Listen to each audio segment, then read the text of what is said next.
At TGG, we have a series of 7 principles that we try to live by, and the reason that we have them is because they're guideposts for us that help us when we get into tough situations make positive decisions. And one, if not the most important, definitely one of the big important ones is people remember how you make them feel. It's very important when you're in business and in a relationship type business of any kind that you think about how your interaction is going to make the other person feel. Because often people will do business with people that make them feel good, even if it's more expensive, even if it's less quality of a product. If there's a relationship there and people feel good, likely they're going to feel good about that transaction, whether it's a purchase, a sale, consulting, any kind of a transaction. People remember how you make them feel.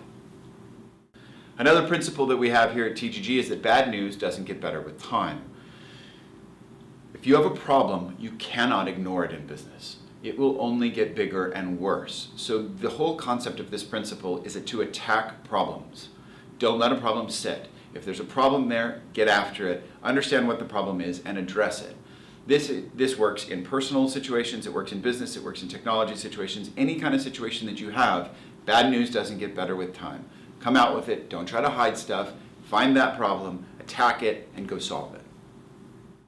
A unique principle that we have here at TGG is to communicate through our clients' goals. And really what that means is to communicate through other people's goals. When you get to know someone and you really get deep into that relationship, you'll understand what their personal goals are.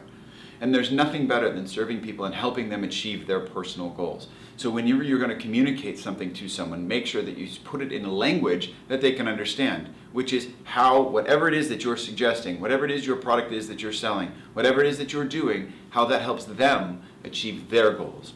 And then they're going to feel good about that interaction, they're likely going to buy from you, and they're going to be happy, and therefore you're going to be happy in the relationship.